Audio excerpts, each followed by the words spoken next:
अगर केदारनाथ जैसे पुनर्निर्माण के जो मॉडल बनाए हैं इनको और जगह कोशिश कर सकता हूँ, तो क्यों वो क्या तरीका है कि मैं इसी काम को 100 गुना और ज़्यादा करूँ। और वो सोच करके मैंने ये समझा कि एक प्लेटफॉर्म जिसे आज बोलते हैं पॉलिटिकल प्लेटफॉर्म, हम इस चीज़ में आए जिसे बोलते हैं राजनीति। सर मेरा सवाल यह है कि हम जैसे कि जानते हैं कि आपने समाज सेवा में बहुत ही महत्वपूर्ण कार्य किए हैं। आपने युवा को रोजगार दिलाने से लेके और उनकी प्रगति तक बहुत सारे कार्य किए हैं। तो सर आपका राजनीति में आने का राजनीति में आने का क्या एक ऐसा मन था, या फिर क्या आपको कहाँ से प्रेरणा मिली जिससे आप राजनीति में आने का मन बनाया आपने? हम केदारनाथ में पुनर्निर्माण कर रहे थे तो और कई मुश्किल जो चीज़ें थी जो सरकार ने करनी थी, जैसे नंदा देवी राजजात यात्रा, ये होती है कोई 16-17 हज़ार फीट की ऊंचाई पे, कोई 20-22 हज़ार लोग हैं, उनको क्रॉस कराया जाता है। अब वो काम हमको मिले।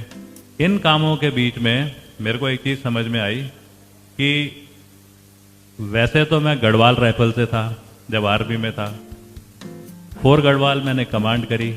मैं सोचता था पहाड़ के बारे में बहुत अच्छे तरीके से जानता हूँ, लेकिन असली पहाड़ के बारे में तो तब जाना जब मैं पहाड़ में इन कामों की वजह से घूमना शुरू हुआ।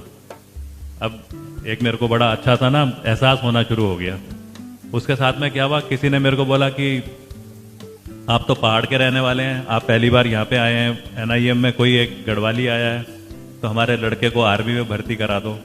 अब भर्ती कराना, मेरे को लगा कि सीधा किसी से बात करो तो फौज में तो जैसे बोलते हैं ना जुगाड़ तो चलता नहीं है। तो मैंने क्या करा, अपने घर में कोई 32 लड़के रखे, पहले उनको फिजिकली चेक करा और उसके बाद उनकी ट्रेनिंग करानी शुरू करी। अब जब आर्मी की भर्ती आई तो उन 32 में से 28 लड़के आर्मी में भर्ती हो गए। जब ये लड़के भर्ती हुए तो मेरे को लगा ये तो एक कामयाब सा होने वाला मॉडल है जिसमें कि रोजगार दिलाया जा सकता है।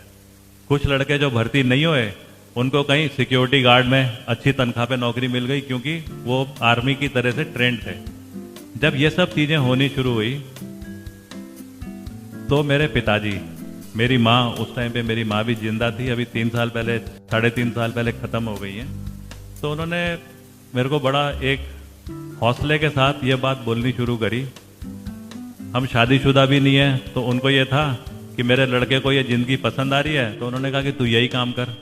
अब जब मेरे को लगा कि मैं अपनी क्षमता से, अपनी तनख्वाह से, मेरे को कुछ गैलेंट्री अवार्ड मिले, कीर्ति चक्र, शौर्य चक्र, विशिष्ट सेवा मेडल, उसके मेरे को अलग पैसे मिलते हैं सरकार से। उन सबको देख करके, उन सबको इस्तेमाल करके अगर मैं ये यूथ फाउंडेशन जैसी एक संस्था शुरू कर सकता हूँ, अगर केदारनाथ जैसे पुनर्निर्माण के जो मॉडल बनाए हैं इनको और जगह कोशिश कर सकता हूँ, तो क्यों वो क्या तरीका है कि मैं इसी काम को 100 गुना और ज़्यादा करूँ। और वो सोच करके मैंने ये समझा कि एक प्लेटफॉर्म जिसे आज बोलते हैं पॉलिटिकल प्लेटफॉर्म, जिसके जरिए आप सरकार में एंट्री कर सकते हो अपनी, और अगर सरकार में आपकी एंट्री हो गई तो ये सारे काम ना, क्योंकि सरकार में हर चीज़ की सुविधा दे रखी है, स्किल डेवलपमेंट सरकार में है, रोजगार के लिए ट्रेनिंग सरकार में है, हॉस्पिटल सरकार के हैं, स्कूल सरकार के हैं, तो हम उसको एक अच्छे तरीके से कर सकते हैं। वो सोच करके हम इस चीज़ में आए जिसे बोलते हैं राजनीति।